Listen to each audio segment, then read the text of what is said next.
Hey moms, welcome to the Gather Moms podcast. My name is Kate. And I'm Rebecca. We've created this space just for you because we're both moms and we get you. Yes, we believe there truly ain't no hood like the motherhood, and we need to be in this together. We also believe we can't mom well without Jesus, so you're going to hear us talk about him too. Follow us on Facebook and Instagram at Gather Moms and make sure to hit subscribe so you don't miss a single episode. All right, mamas, let's jump in.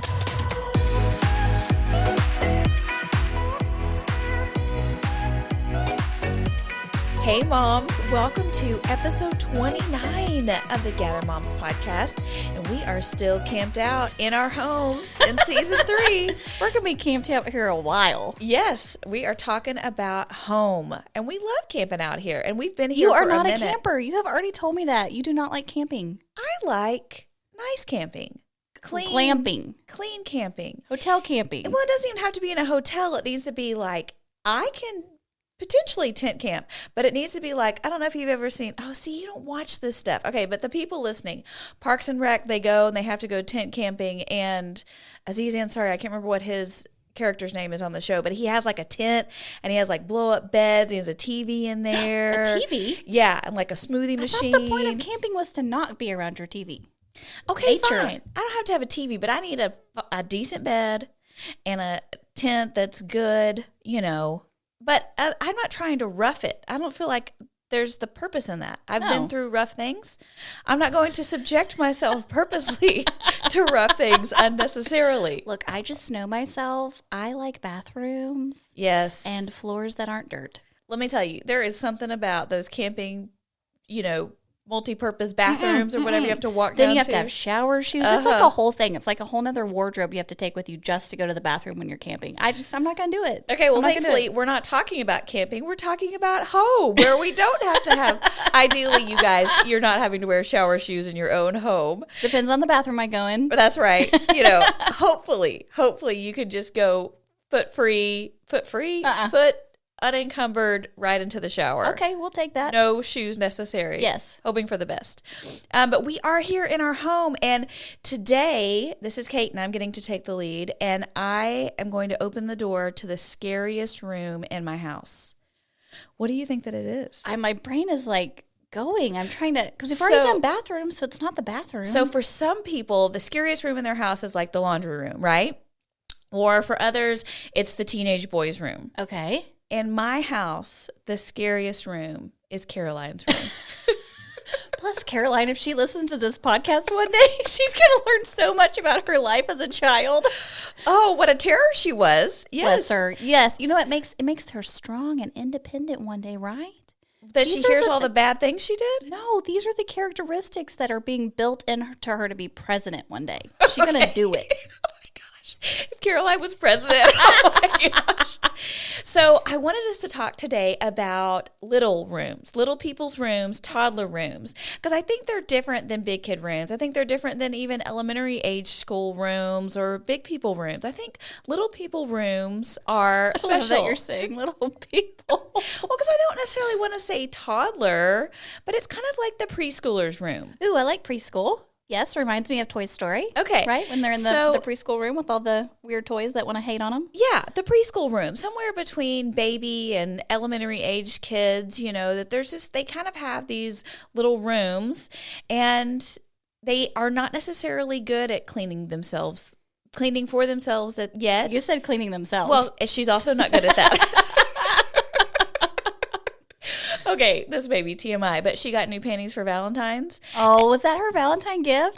You are such a mom. That's what moms do. We give our kids underwear for holidays. I do. I gave them other things, but I always give them panties for Valentine's. You do? Yeah. Like literally, it's an every year gift. Yeah. What? I don't know. How did I not know this was supposed to be a thing? My mom did that, and so I always did it. Yes, yeah. Okay, listen, I like that because I never know when to give them underwear. Yeah. So I'll just pick a holiday. Yeah. St. Patrick's. For St. Patrick's Day, everybody in my house is getting underwear, including me, because I would like some new ones too. Same. So she's been so proud. So like she told me the other day, she said, "Mom, I haven't gotten any stains on any of my new panties." You guys, oh my gosh, we're trying to get this girl to wipe. Okay, so for those that don't know, Caroline is 4. It takes a while. Look, we're still struggling, okay? She just turned 5, and that toddler preschool bedroom, I mean, it's just a whole thing in itself to try and tackle, those kids, they pee in their beds, right? They're wiping bugs on the wall.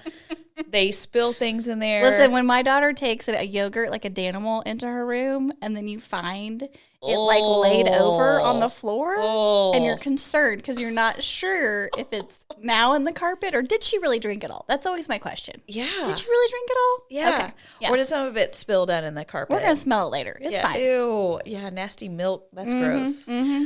Okay, but I wanted us to think about first your bedroom when you were that age, because for me that was a very special bedroom to me, of that age child, when what my bedroom was like. You remember your life as a toddler? Yeah, slightly. And I wonder if I was thinking about this, and this might be kind of dark, but it was slightly traumatic for me. So let me tell you This is why you're so attached to Caroline. Well, I don't know. So growing up, my mom and dad, my dad built the house that we lived in probably between when I was like 2 and 4. Okay. Or 2 and 5. He built that house. So he had a full-time job doing construction. And then after he got off work, he would go and build our house. It was this beautiful 2-story home. And after that, he started building homes. And so upstairs, my little sister, Mercy, and I, Mercedes, we call her Mercy, she was 2 years younger than me. We shared a room, and it was this huge room that had both of our beds in there, and then like a play area up there for us. Wow! And like the ceiling sloped in part of sloping ceilings. Yes, and that was over in the area where we had like a craft table and stuff. I just remember thinking it was the coolest. I can see it in my mind, and we had canopy beds. Ooh, canopy beds. That's fancy. Yes, and the bedding was Cabbage Patch. Oh my gosh, I love Cabbage Patch. Isn't that amazing? I didn't have Cabbage Patch bedding, but I do love me a good Cabbage Patch doll. Yeah, so we had these adorable Cabbage Patch bedding beds with these beautiful canopies. And I loved that room. I can still see it. And it feels so big to me. I wonder if I saw it now. If it would be that big. Exactly. But then we had up there like an attic access, like a crawl space that had like, I don't know. And it was in your bedroom? Yeah. Okay, Isn't that that kind of would weird? scare me. Okay, so that's the thing, is I was so scared of it as a kid. I was so scared that like something was hiding in there or whatever. So my mom came home from the grocery store one day, and she knew I had been afraid about it and stuff. And so she came and she had this spray bottle in her hand, and she said, "Kate, I saw the Care Bears at the grocery store today." She said, "I was going out to my car and they We are stopped dating me." ourselves. Care Bears and Cabbage Patch dolls. Welcome to the 80s. And she said, "They stopped me and they gave me this special spray for you to spray in your room. Anytime you feel afraid, it makes all the bad things go away." Isn't that incredible? That is lovely. It was so lovely. And I truly believed the Care Bears had visited my mom and given her At the this grocery spray. store. Yes. Because she had all these details, that made it seem like, oh, this probably really happened, So I'm sure it was water or something in that spray bottle. But at night when I started to get scared, I would just spray that thing all over the place. I wonder, don't you wonder, was it really just water? Yeah, I don't know. I need to ask her about it because, that was so creative because it worked. I was able to sleep again. Listen, I love this because you're this way too. I think you have that imaginative brain to like help your children. I'm like, look, if they come out and eat you, it's fine. You'll go see Jesus sooner. I can't come up with stories for stuff like this. Good job, Kate's mom. Oh, poor kids. Weren't we sledding yesterday and Abby said something about dying and you were like, "We'll see you in heaven." I'm just keeping it real, okay? I'm just keeping it real. Look. Okay, so what do you remember about your little person? Well, now that you've set me up with canopy beds and large play areas with craft tables. Well, but let me tell you something. My childhood life kind of went to crap after that. I think hang on the bedroom. I think that's why I remember that as like this, I don't know, and your dad built the house, so it was like a new space. Like it was a space that you got to go in for the first time and remember. Yeah. So it feels particularly special to me. And I don't know if that's true for everyone else. I don't know if everyone else can remember. But so I was researching children's bedrooms, because I was like, I don't know, we try and find content for this dang show, what are we going to talk about? So I was looking at themes and stuff or trends in children's bedrooms. So it was in the 80s that like character themed bedrooms became the thing. Yes. You know, it kind of started in the late 70s and then 80s, man. It was Cabbage Patch or Care Bears or He-Man or Star Wars. Oh my goodness. You know, that is what everybody had, was some kind of a character theme bedroom. Okay, well, I'm pretty sure that I had like an Afghan on my bed. With no characters on it. Judy made? Did Judy make that? No, I think Judy's grandma maybe made them. Really? Maybe we had that. So you lived on the prairie? Listen, we got a picture of us in some homemade matching dresses that probably could have found themselves into the Laura Ingalls story. So really? Maybe so. Mm-hmm. Man, that little bubble, you got to love it. Did you share a room with your sister or anything, or did you have your own room? No, I had my own room, and it was the smallest. I mean, I remember my room being tiny. Yeah. And I want to say my older sister, had the biggest room. Okay. Which makes sense, right? Yeah. She's the oldest daughter. Yeah. I don't remember my bed. I don't remember my bedding. I don't remember my furniture. Really? I had a bay window. Okay. So I remember I had a bay window. You were so bougie. And I had this old doll that was, to me, life size, which maybe to a toddler it is. And potentially didn't have a lot of hair because I feel like it had been passed down. I love that doll. Did you have a Teddy Rumpkins? No. Is that the thing that talks to you? Yeah, the little bear. Okay, that kind of freaks me out. I love Teddy Listen, Rumpkins. I'm pretty sure that shows up in some of them scary movies sometimes, them talking dolls. When you have a traumatic childhood, you cling to this little Teddy Rumpkins. He talks to you and says, everything's okay. And you're like, but my parents are fighting. He says, everything's okay. Teddy, make it better.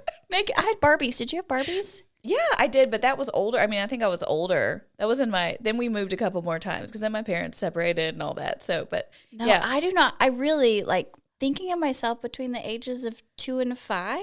I have no idea what my life was like. I don't. We're going to have to ask Judy. We're going to need to come up with a list of questions for when we get to have Rebecca's mama on here to answer all the questions, because you know she's going to be listening on the other side of this saying. She's probably like, I know exactly what your bedspread looked like. It was not an Afghan, but I don't remember. I really don't. I got nothing. So, okay. That's all I got. Well, that's good because maybe it takes the pressure off of us moms feeling like we have to curate the perfect space, for our kiddos. Okay, but listen, on one of our previous episodes when we interviewed Jessica and she talked about that she asked for bedding as a child. Yeah. Abby is in this stage right now where she wants to constantly rearrange her room.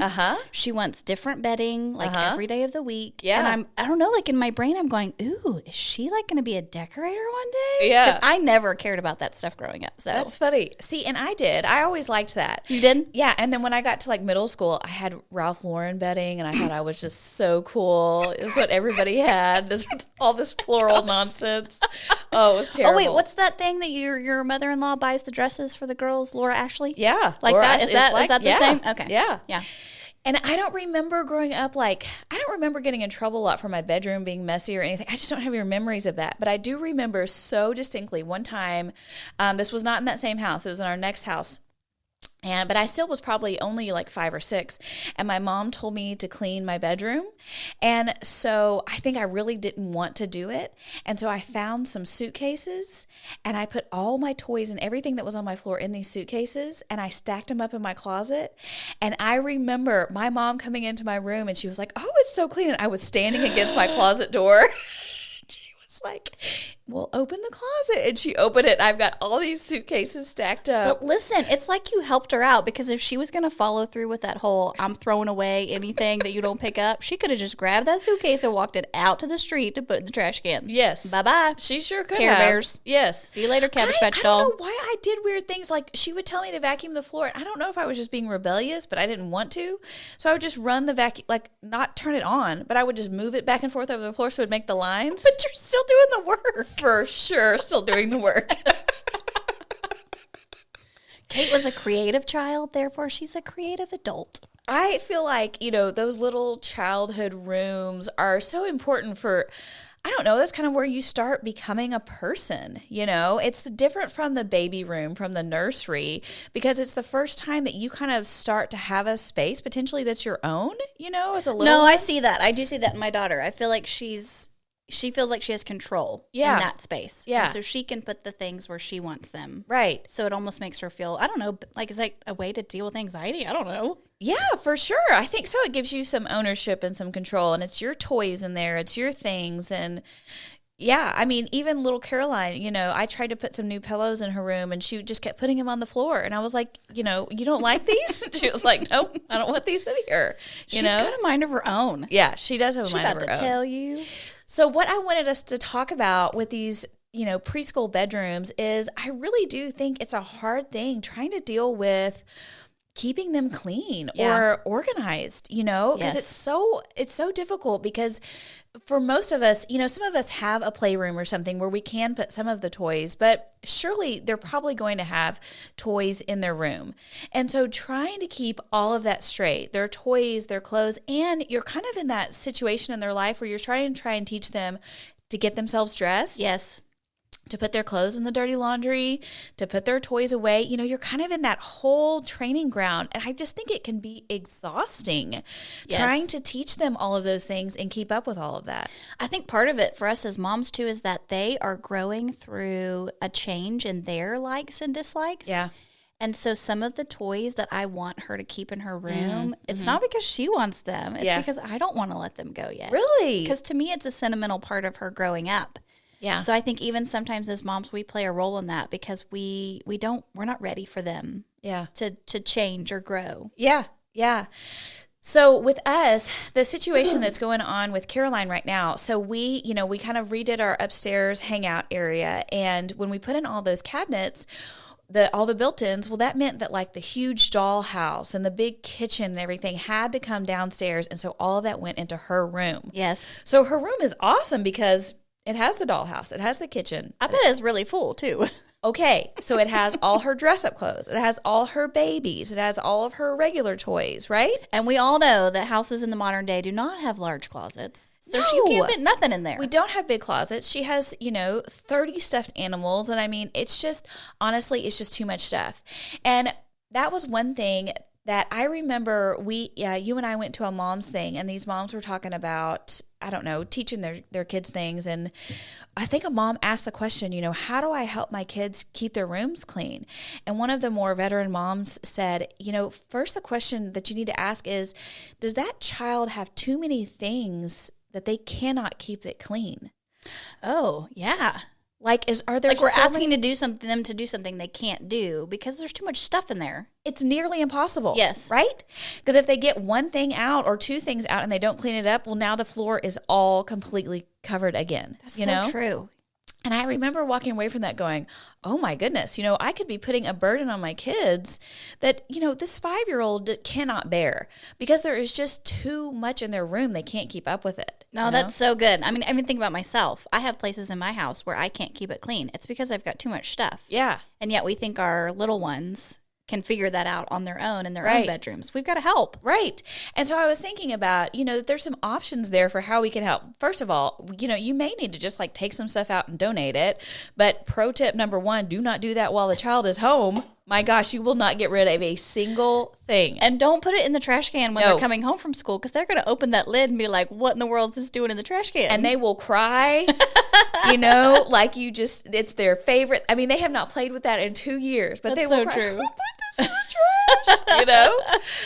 But the other thing is, even if you're not ready to get rid of it, even if they may play with it later, get a box and put a whole bunch of toys that, maybe aren't in the rotation right now of things that are their favorites, and just put that box up in the closet. And so then when they get tired of their other toys, then rotate it out, But I think we're putting a burden on them that they just can't meet when there are so many things in their room. I think that's true. And I think it just goes to the sense of our culture today that it's hard to say no, and we just desperately want to give our kids everything that they want, but sometimes giving them everything they want is just a distraction for them because they can't handle it all. And so we have to, at some point, say enough is enough, And like you said, take some stuff out.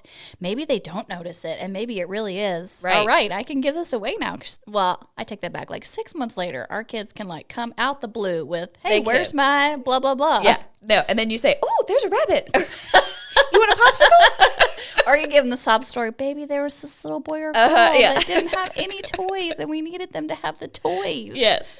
That was the thing we got at the dinner table with our parents. There are starving kids across the ocean. You better be eating your dinner. Well, my kids, they've gotten better about that because I'll have a donate box and, but they'll want to go rummage through it if I don't get it out to the donation quick enough, you know.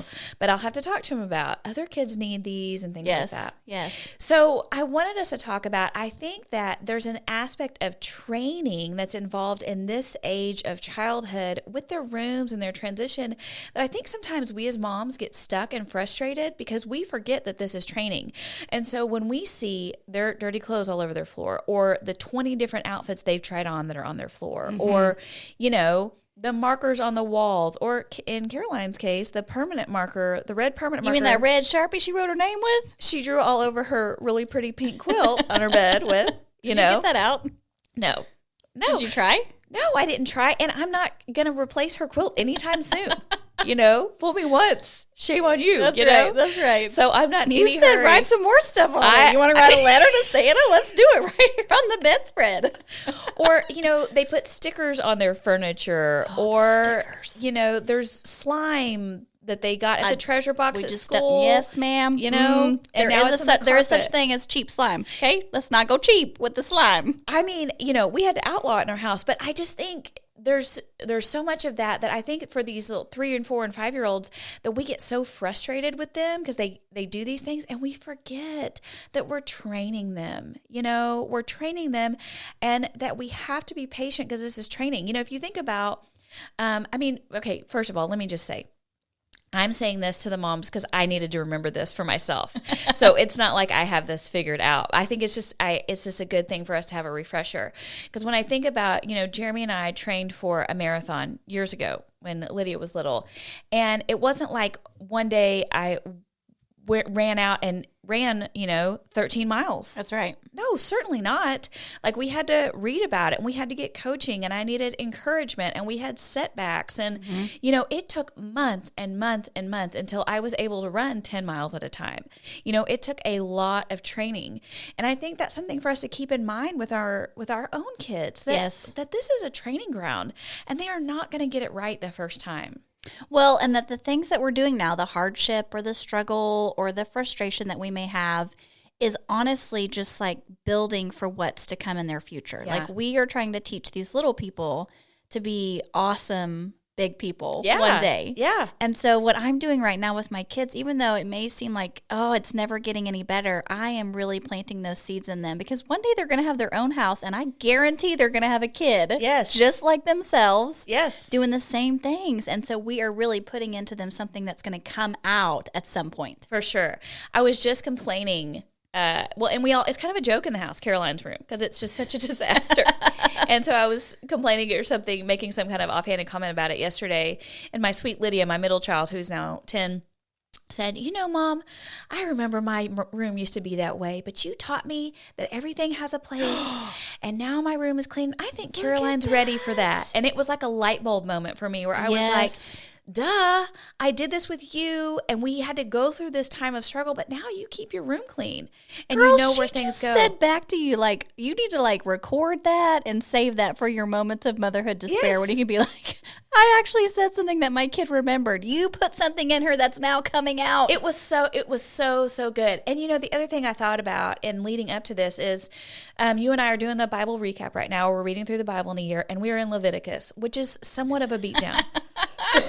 Lord save us all from all them numbers and laws and things. Oh my gosh. So I didn't realize until, listening to the commentary that really, truly this whole book, it's God talking and he's giving them these rules and he gives them these rules and he says it over and over. He says the same rules over. You'll have read it in chapter 2 and then here we are reading it again in chapter 12 and then we're reading it again in chapter 18 and he goes over it and over it and over it. And I think about that God is that way with us. Yes. He does not expect us to get it the first time. That's right. He goes over it and over it and over it with us. And he reminds us that we need to go over it. We've got to remember his rules, And if that's the way that God trains us, then he gives us that same passion, that same patience and compassion toward our children to train them, right? For sure. Because the scripture talks about him being slow to anger and that, and we are called to be slow to anger. I hear you, Lord. I hear you. Okay, I gotcha. I'm going to try that. And so I wanted us to think about in these little people's rooms about when you walk in and you cannot see the carpet, and the first thing that you want to do is yell or threaten to take everything and donate it to Goodwill or, whatever it is, that we remember, okay, we're in training mode, right? That's we are right. training them. That's right. And so I think there's just some really practical things that we can do to help train them. Yes. First of all, I think they need to be able to visually see what we expect of them. So that when we clean their room and we get it just right, that we take that little person in there and we say, this is what a made bed looks like. Yes. This is where your Barbies go. Yes. This is where mommy puts all your books, And so that then when we say, I want you to go clean your room, that can be too big of a concept for them to understand, even so that. True. But if we just kind of go in and say, okay, remember how mama taught you to make your bed? This is how we're going to do it, and that we're not expecting hospital corners out of a 5-year-old, right? But we can expect them to pull the cover up and put the pillows in place, maybe, Right.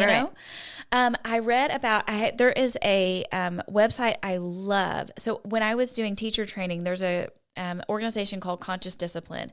You guys, they did so much brain research. I really jive all that stuff because I love to learn about education and how kids learn. And I found on their site some really good tips about teaching kids how to clean their room. And one of the things that they did is they had pictures of what they expected it to look like. So that they took a picture of it and then would say to the kid, this is what it's supposed to look like, Yes. Or the picture of the toy box. This is what goes in here and this is what it should look like. And, I don't know if you have to go that far or if you and the child draw it together or, but I just think a lot of times we are so abstract in our adult minds where we say, okay, go put everything where it goes. And they're like, and it's so overwhelming. I just think that's so good because I've never thought about that before. That we just assume when we say clean your room, they know what we're talking about. Right. But even with the whole picture idea, it almost becomes a game then. Yeah. Because they're trying to reproduce what they see. Right. And that's what they do, throughout. They're trying to reproduce letters and colors and shapes. So it almost becomes something fun for them. Yes. I love that. Yeah. And I think you can put those pictures, on the dirty laundry hamper. You can put that picture on the dresser, that there's things like that so that they can learn exactly what you expect. And, I think you do have to make it fun. Everybody sings the unfortunate Barney song of clean up, Everybody, everywhere. And it's terrible, but we sing it to kind of make it fun. But listen, kids love Barney. So Barney knew what he was doing with the cleanup song. So they do. We're just going to take a cue from Barney. Yes. We're just adding pictures, Barney. And I think it's okay to set clear expectations of them, but they have to be clear. I just think it's just way too much to try and expect a young child just to be able to figure out how to put everything away all on their own. Clear and realistic, because I love what you said about they may not be able to make their bed exactly as you did with the pillows and the sheet tucked or whatever. But for them, what can a 5-year-old do? Well, a 5-year-old can pull the covers up. Right. They can put the pillow back on the top. They can put their favorite stuffed animal on the bed. Right. So having those realistic expectations that this is what my little person can do right now, and they're going to do the best they can, and I'm going to celebrate that they did it. Yes. We don't go behind them and, move everything just so that we go in and we say, oh my gosh, you did so good. Yes. And for Caroline, one of the things that works is when she feels overwhelmed about cleaning her, because she'll start crying because she's just like, which I totally understand, I want to cry. But she starts feeling overwhelmed, and I say, then you just give them something small and doable that they can do. So I say, go get 5 of your dress-up dresses and put them back in the box, And so then that feels like, okay, she can do that. So I'll say, ready, set, go. And she'll run and go do that and put them in, and then she comes back, and I can give her a new task, I love that. I think it's important for us to remember and think about God's heart toward us and the way he trains us, and that we have this God-given mission to train up our children. It's in Proverbs 22:6. It says, train up a child in the way he or she should go so that when they are old, they won't depart from it. Right. And that's just like what you were saying, because we're training them for their future. Well, and it's the idea of that scripture too, that it's not like, I think sometimes we read that scripture and think, okay, well, if I teach them the perfect way to do it, then they're going to put back out the perfect way to do it.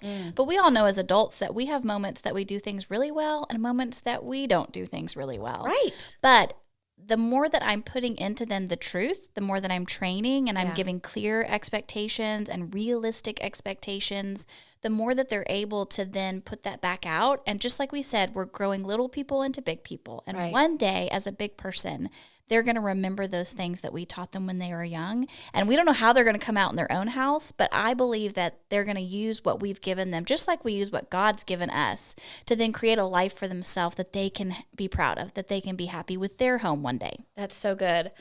And I think, if I was going to think about the one thing that I want to take away from this discussion is that when I open Caroline's room, that I don't see chaos. I remember, oh, that's right. This is training camp. That's right. This little room right here is her training camp. It is. And so this is my opportunity to teach her, just like we talk about that every time your child sins, that's an opportunity. Yes. It's an opportunity to lead them closer to Jesus. Every time I see a mess in her room, it's an opportunity for me to train her once again. And thankfully, I am not left alone in that training. That's right. God has given me this mission as a mama, and therefore he's empowered me by his Holy Spirit to train her in the way she should go. And so I can trust him to do that for me. I feel like we got a new sign for Hobby Lobby. This is training ground. Camp. We got to put camp in there. We got to throw it back to the beginning. We going camping. This is training camp. Training camp. It's training camp. This is training camp. Your home is a training camp, It is. And especially those little people's rooms, those are a training camp. I love that. No, that was so good. Just today, my husband and I were talking about our daughter's room. That's so funny that we're talking about this today because we've hit a new stage with her past the Caroline age where she is taking pride in some of her things. And we're like, oh my goodness, we didn't believe this day would come. Yes. Now, next week it may go away. I mean, I'm not counting on this thing sticking around forever. But for now, we have seen growth. See, and I that's agree. so encouraging. I think that's a good thing for us to end with that's true for my Lydia too, is now she knows. And of course, just like, my own closet and room gets away from me, right? Yes. And sometimes her room gets away from her, but I can say, go clean your room. And now she knows what that means. Yes. Because I did put in the time and I did put in the work. That's right. That's right. And so now she can create an environment for herself that feels peaceful and calm and orderly. And because we put in the work, right? Ooh, let's do it. Let's put in the work. Hey, moms, we are so thankful that you joined us here today for this episode. We love having you with us in our home, and we love knowing that we are in your home with you. We have so much fun as we are interacting with you over on our Gather Moms social, talking about our homes. So make sure that you go there at Gather Moms on Instagram or Facebook. Hey, we also want to encourage you to share on your stories. Like if you're cleaning your kid's room, or you have a great idea for how to teach or train your kids to do this, hey, tag us in your stories and let us see what you're doing. We want to feel a part of your story too. So make sure you tag Gather Moms. Okay, moms, we'll see you next time. Bye-bye.